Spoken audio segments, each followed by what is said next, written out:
Assalamualaikum warahmatullahi wabarakatuh. Bertemu lagi di pembelajaran sejarah kebudayaan Islam kelas 9. Kali ini kita di pertemuan kedua masih membahas tema yang sama, yaitu proses masuknya Islam ke Indonesia.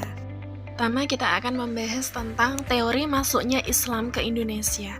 Ada 3 teori yang menjelaskan mengenai masuknya Islam ke Indonesia. Yang pertama, teori Gujarat atau India. Yang kedua adalah teori Persia. Yang ketiga adalah teori Makkah. 1. Teori Gujarat atau India. Islam masuk ke Indonesia melalui para pedagang Gujarat atau India yang beragama Islam pada sekitar abad ke-13 Masehi. Yang kedua adalah teori Persia. Masuknya Islam ke Indonesia melalui peran pedagang asal Persia yang dalam perjalanannya singgah di Gujarat sebelum ke Nusantara sehingga masuk sekitar abad ke-13 Masehi. 3. Teori Makkah. Islam tiba di Indonesia dibawa langsung oleh para pedagang muslim yang berasal dari Timur Tengah sekitar abad ke-7 Masehi. Selanjutnya adalah perkembangan Islam di Indonesia. A. Pulau Sumatera. Pada abad ke-7 Masehi, daerah Sumatera bagian utara adalah pusat perdagangan rempah-rempah yang sangat ramai. Letak pelabuhan yang berada di ujung utara Pulau Sumatera menyebabkan daerah ini menjadi tempat yang strategis untuk menunggu datangnya angin musim dari timur laut yang menuju ke barat. Dalam masa penantian musim tersebut, pedagang Muslim Arab memanfaatkannya dengan menyebarkan agama Islam. Di Sumatera bagian selatan, kemunduran kerajaan Buddha Sriwijaya pada abad ke-13 Masehi dimanfaatkan oleh kerajaan Islam Samudra Pasai untuk muncul sebagai satu kekuatan baru. Yang kedua adalah Pulau Jawa. Penyebaran agama Islam di Pulau Jawa diperkirakan berasal dari Malaka. Bukti tertua tentang agama Islam di Pulau Jawa berasal dari batu nisan Fatimah binti Maimun di Leran, Gresik, sekitar tahun 1082 Masehi.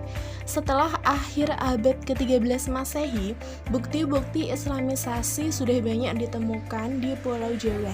Hal ini dapat dilihat dari pertemuan beberapa batu nisan bercorak Islam di Troloyo, Trowulan, dan Gresik.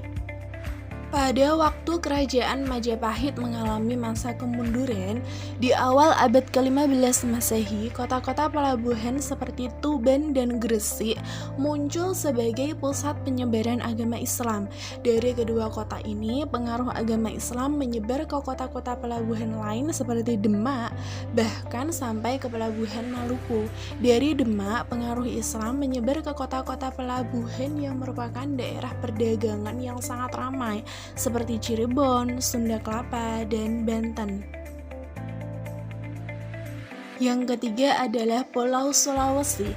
Penyebaran agama Islam di Pulau Sulawesi, terutama bagian selatan, diperkirakan terjadi pada abad ke-16 Masehi.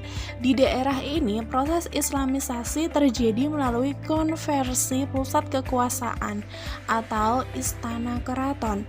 Konversi agama dijalankan dengan pusat kekuasaan yang telah ada. Sekian video pembelajaran SKI di pertemuan kedua ini. Dengan begini, pertemuan pertama dan pertemuan kedua adalah merupakan proses berakhirnya bab 1 SKI kelas 9 ini. Untuk di pertemuan kedua ini saya tidak akan memberikan tugas, kalian cukup mereview video ini, video yang kedua ini berulang-ulang kali untuk meningkatkan pemahaman kalian. Nanti selanjutnya di pertemuan ketiga akan saya kasih evaluasi soal atau ulangan harian SKI bab 1 kelas 9. Jangan lupa belajar, dipelajari video pembelajaran SKI kelas 9 baik pertemuan pertama maupun di pertemuan kedua. Wassalamualaikum warahmatullahi wabarakatuh.